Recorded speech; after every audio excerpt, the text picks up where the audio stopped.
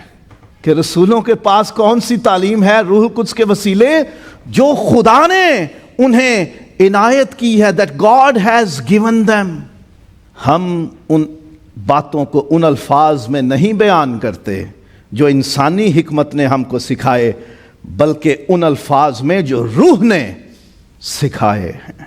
اور اسی خط میں 11واں باب ہے اور اس کی 23ویں آیت.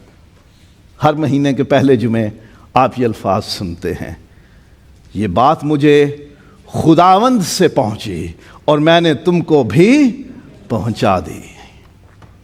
اپنی طرف سے تو کچھ کہتے ہی نہیں. اور پھر تھیسلونیکیوں کے نام لکھا گیا پہلا خط ہے اور اس کا 2واں باب ہے، اس کی 13ویں آیت. اس واسطے ہم بھی بلا ناغہ خدا کا شکر کرتے ہیں کہ جب خدا کا پیغام ہماری معرفت تمہارے پاس پہنچا. کس کا پیغام؟ خدا کا پیغام ہماری معرفت تمہارے پاس پہنچا تو تم نے اسے آدمیوں کا کلام سمجھ کر نہیں، بلکہ جیسا حقیقت میں ہے خدا کا کلام جان کر قبول کیا، اور وہ تم میں جو ایمان لائے ہو تاثیر بھی کر رہا ہے. پہلا پطرس پہلا باب اور 10ویں سے 12ویں آیات. اسی نجات کی بابت ان نبیوں نے بڑی تلاش اور تحقیق کی جنہوں نے اس فضل کے بارے میں جو تم پر ہونے کو تھا نبوت کی. پرانے عہد کے نبیوں نے نبوتیں پہلے کر دیں اس فضل کے بارے میں جو تم پر ہوا، یعنی یسوع مسیح تمہارے زمانے میں ظاہر ہوا. انہوں نے اس بات کی تحقیق کی کہ مسیح کا روح جو ان میں تھا اور پیشتر سے مسیح کے دکھوں کی اور ان کے بعد کے جلال کی گواہی دیتا تھا، وہ کون سے اور کیسے وقت کی طرف اشارہ کرتا تھا.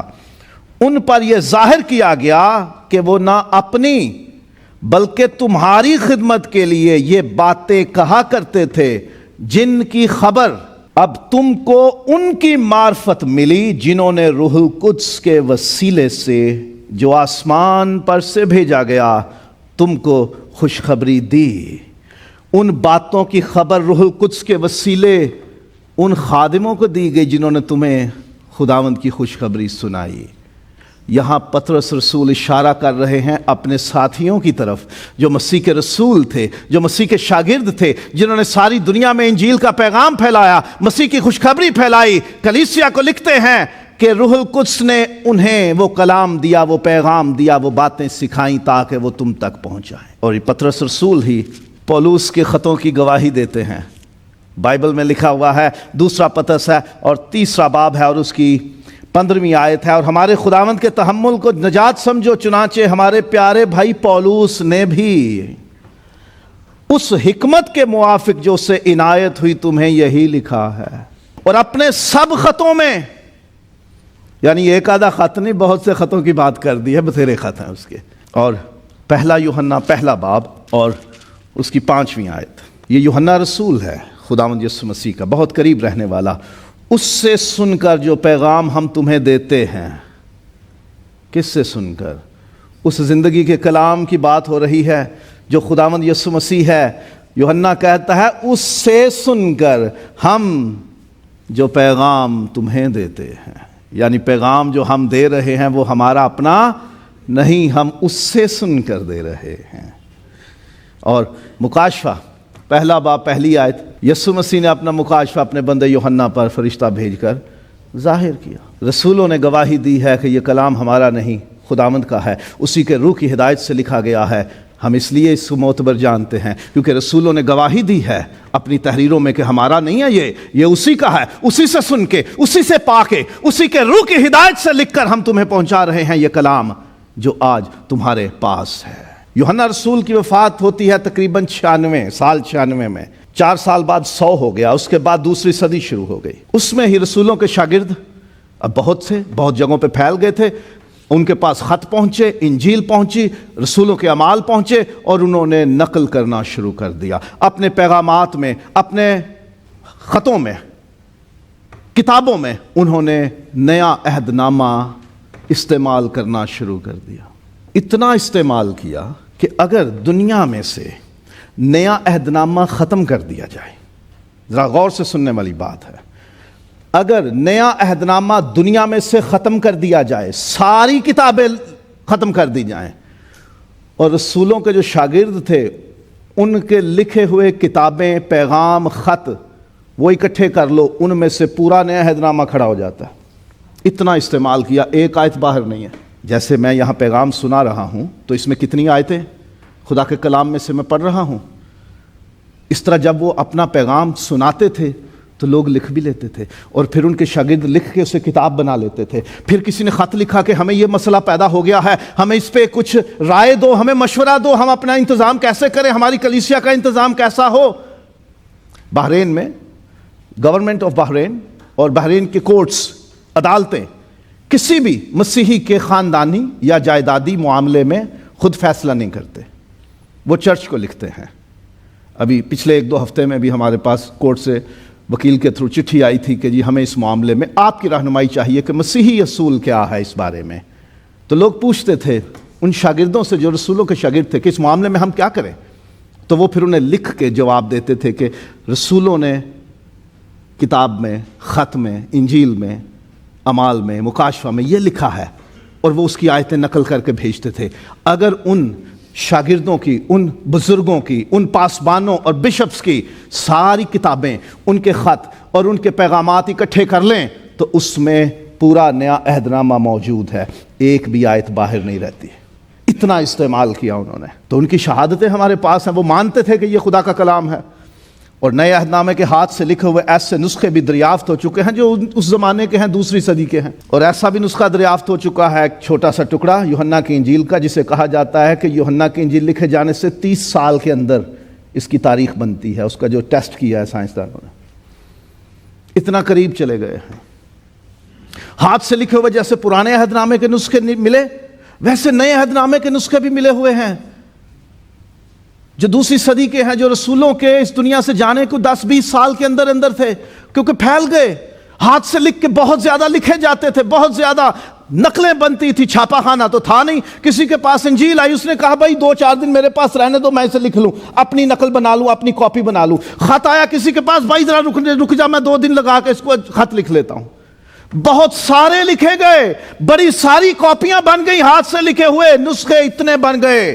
پتہ ہے کتنے مل چکے ہیں آج تک؟ صرف یونانی زبان میں ہاتھ سے لکھے ہوئے نئے عہد نامے کے نسخے، صرف یونانی زبان، ایک زبان میں، جبکہ ترجمہ دوسری صدی میں بہت سی زبانوں میں ہونا شروع ہو گیا تھا۔ صرف یونانی زبان میں 5800 نسخے مل چکے ہیں، جن کے کل صفحوں کی تعداد 26 لاکھ ہے۔ دنیا کی کسی کتاب کے اتنے زیادہ اور اتنے قدیم نسخے موجود نہیں ہیں۔ یہ اعزاز صرف خدا کے پاک کلام کو حاصل ہے جو معتبر ترین ہے۔ نئے عہد نامے کے صرف ایک زبان میں ہاتھ سے لکھے ہوئے 5800 نسخے مسودے موجود ہیں، جن کے صفحوں کی تعداد 26 لاکھ ہے۔ اتنے زیادہ تعداد میں ہیں وہ ہاتھ سے لکھے ہوئے۔ جب انہیں آج کے نئے عہد نامے سے ملایا جاتا ہے نا، تو بڑے سے بڑا مخالف بھی اپنی کتاب کے آخری صفحے میں یہ لکھ دیتا ہے، عقیدے پہ کوئی فرق نہیں پڑتا، تعلیم پہ کوئی فرق نہیں پڑتا، کیونکہ ان نسخوں میں اور آج کے نئے عہد نامے میں ایسا کوئی فرق نہیں ہے جس سے کوئی ایمان متاثر ہو یا کوئی عقیدہ بدل جائے، سیم ہے۔ ہاں، کچھ آپ کو اختلاف ملے گا۔ کیا ملے گا؟ ذرا دیکھیے۔ اردو میں یہوہ لکھا ہوا ہے 2 طرح سے، ایک میں 2 واو ہیں، ایک میں 1 واو ہے۔ اردو میں اسحاق لکھا ہوا ہے، پھر اس کو اسحاق کہہ لیں، اسحاق کہہ لیں۔ یہ جلدی سے لکھنے میں انسان سے کوئی سپیلنگ مسٹیک ہو جاتی ہے۔ آپ اپنے لکھے ہوئے کو دوبارہ لکھو تو اس میں کوئی نہ کوئی لفظ چھوٹ جائے گا، سپیلنگ مسٹیک، ہجا تبدیل ہو جائے گا۔ شالم یا شالیم 2 نقطوں کا فرق پڑ گیا، کیونکہ وہ جلدی سے لکھتے تھے، ان کے اوپر خوف رہتا تھا رومی پکڑ نہ لیں، یہودی پکڑ نہ لیں، اس لیے جلدی سے چھپ کے لکھ لو۔ تو لکھتے لکھتے جب ہاتھ سے لکھتے ہیں تو کوئی نہ کوئی غلطی تو رہ جاتی ہے۔ پھر یروشلم ہے، 2 نقطے نیچے ڈالو نہ ڈالو، کیا بدل جائے گا معنی اس کا؟ مقدسہ مریم کا نام کہیں یونانی میں لکھیں تو کہیں 2 آر ڈال دیے، کہیں 1 آر ڈال دیا۔ ماریا نام آتا ہے یونانی میں، اور پھر مارتھا یا مرتھا بائبل میں ہی آپ دیکھو گے کہیں الف ہے کہیں نہیں ہے۔